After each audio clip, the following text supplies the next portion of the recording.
ಸ್ವಾಮೀಜಿ. ಹ್ಮ್ ಕೂತ್ಕೋಮ್ಮ. ಹ್ಮ್.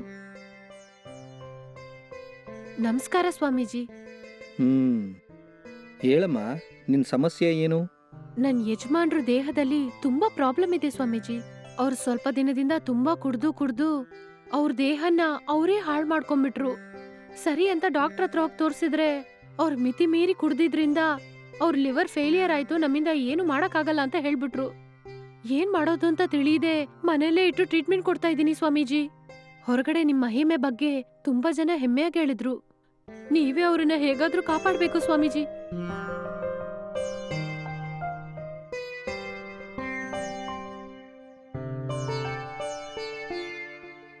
ನನ್ನ ಜ್ಞಾನ ದೃಷ್ಟಿಯಿಂದ ನೋಡಿದಾಗ ನಿನ್ ಯಜಮಾನ್ರು ಎಣ್ಣೆ ಅಭ್ಯಾಸಕ್ಕೆ ಗುಲಾಮ ಆಗಿರೋದ್ರಿಂದ ಈ ಕಷ್ಟ ನಿನಗ್ ಬಂದಿದ್ಯಮ್ಮ.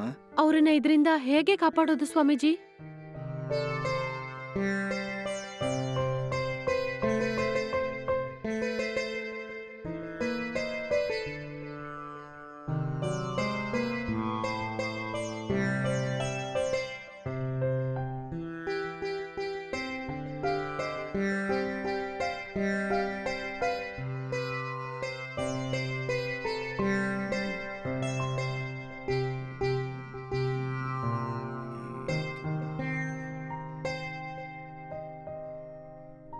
ತಗೋ ಹಿಡಿಯಮ್ಮ. ಈ ಕುಂಕುಮನ್ನ ನಿನ್ ಯಜಮಾನ್ರ ಮೈ ಪೂರ್ತಿ ಹಚ್ಚಿಬಿಡಮ್ಮ. ಈ ಕುಂಕುಮನ್ನ ನೀನ್ 48 ದಿವಸಕ್ಕೆ ನೀನೇ ನೇರವಾಗಿ ನನ್ನ ಆಶ್ರಮಕ್ಕೆ ಬಂದು ಇದನ್ನ ತಗೊಂಡೋಗಿ ನಿನ್ ಗಂಡನ ಮೈಗೆ ಹಚ್ಚು. ನಿನ್ ಸಮಸ್ಯೆ ಪರಿಹಾರ ಆಗುತ್ತೆ. ಆಯ್ತು ಸ್ವಾಮೀಜಿ, ಹಂಗೆ ಮಾಡ್ತೀನಿ. ನಿಮಗೆ ದಕ್ಷಿಣೆ ಎಷ್ಟು ಕೊಡ್ಬೇಕು ಸ್ವಾಮೀಜಿ? ಏನು ಬೇಡಮ್ಮ, ನನಗ್ ಬೇಕಾದಾಗ ನಾನೇ ನಿನ್ನ ಹತ್ರ ಕೇಳ್ತೀನಿ. ನಾನ್ ಕೇಳೋವಾಗ ನೀನು ಇಲ್ಲ ಅಂತ ಹೇಳ್ದೆ ಕೊಡ್ತೀಯಲ್ಲ. ನೀವ್ ಏನ್ ಕೇಳಿದ್ರು ಕೊಡ್ತೀನಿ ಸ್ವಾಮೀಜಿ. ನನ್ ಯಜಮಾನ್ರಿಗಿಂತ ನನಗ್ ಬೇರೆ ಯಾವ್ದೂ ಮುಖ್ಯ ಇಲ್ಲ. ಅವ್ರು ಮೊದ್ಲಿನ ತರ ಆರೋಗ್ಯವಾಗಿ ಆಗ್ಬಿಟ್ರೆ ನೀವ್ ಏನ್ ಕೇಳಿದ್ರು ನಾನ್ ಖಂಡಿತ ಕೊಡ್ತೀನಿ ಸ್ವಾಮೀಜಿ. ಇನ್ನು ನಾನು ಹೊರಡ್ತೀನಿ ಸ್ವಾಮೀಜಿ. ಆಯುಷ್ಮಾನ್ ಭವ. ಆಶೀರ್ವಾದ ಮಾಡಿ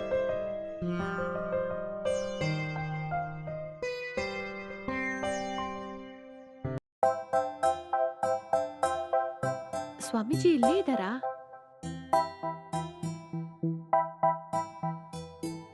ಸ್ವಾಮೀಜಿ ಕೂತ್ಕೊಳ್ಳಮ್ಮ.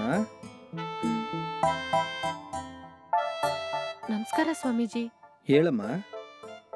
ಇನ್ನು ನನ್ನ ಯಜಮಾನ್ರ ಆರೋಗ್ಯ ಅದೇ ರೀತಿ ಇದೆ ಸ್ವಾಮೀಜಿ. ಯಾವ ಇಂಪ್ರೂವ್ಮೆಂಟು ಇಲ್ಲ. ನನಗ್ ಏನ್ ಮಾಡೋದು ಅಂತ ಗೊತ್ತಾಗ್ತಾ ಇಲ್ಲ. ಮುಂದೆ ಏನ್ ಮಾಡೋದು ಅಂತ ನೀವೇ ಹೇಳಿ ಸ್ವಾಮೀಜಿ.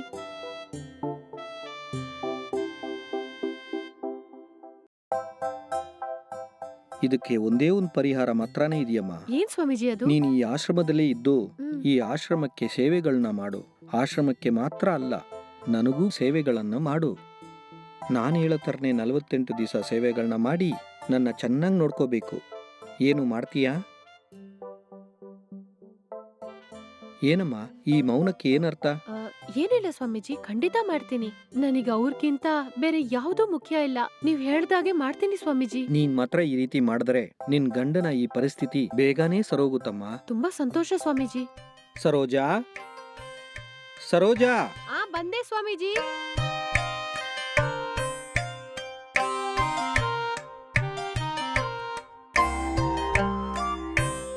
ಕರ್ದ್ರಾ ಸ್ವಾಮೀಜಿ?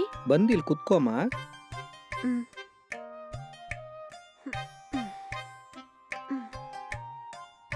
ನಿನಗೆ ಈ ಆಶ್ರಮ ಇಷ್ಟ ಆಯ್ತಾ? ಇಷ್ಟ ಆಯ್ತು ಸ್ವಾಮೀಜಿ. ನೀನು 48 ದಿವಸ ನನಗ್ ಸೇವೆ ಮಾಡಿದ್ರೆ ನಿನ್ ಯಜಮಾನ್ರು ಬೇಗನೆ ಗುಣ ಆಗ್ಬಿಡ್ತಾರೆ. ನಾನ್ ಖಂಡಿತ ಮಾಡ್ತೀನಿ ಸ್ವಾಮೀಜಿ. ನನ್ ಯಜಮಾನ್ರಕ್ಕಿಂತ ನನಗ್ ಬೇರೆ ಯಾವ್ದೂ ಮುಖ್ಯ ಇಲ್ಲ. ಈ 48 ದಿನ ನಾನು ಇಲ್ಲೇ ಇದ್ದು ನಿಮಗೆ ನಾನು ಎಲ್ಲಾ ಸೇವೆನೂ ಮಾಡ್ತೀನಿ ಸ್ವಾಮೀಜಿ. ಸಂತೋಷ ಅಮ್ಮ.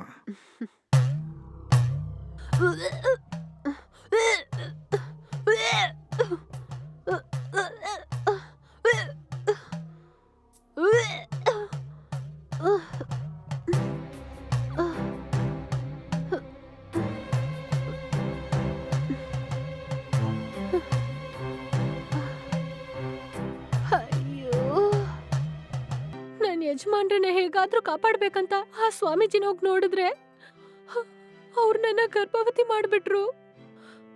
ಇವಾಗ ನಾನು ಏನ್ ಮಾಡೋದು ಅಂತ ಗೊತ್ತಾಗ್ತಾ ಇಲ್ವೇ. 48 ದಿನ ಸೇವೆ ಮಾಡ್ಬೇಕು ಅಂತ ಹೇಳಿ ನನ್ ಬಾಳನ್ನೇ ಹಾಳು ಮಾಡ್ಬಿಟ್ರಲ್ಲ. ನನ್ನ ಯಜಮಾನ್ರಿಗೆ ನಾನು ಇವಾಗ ಏನು ಉತ್ತರ ಹೇಳೋದು? ಅಯ್ಯೋ, ಅವನು ನಂಬ್ಕೊಂಡು ಹೋದ್ನಲ್ಲ, ನನ್ನ ಹೊಡ್ಕೋಬೇಕು.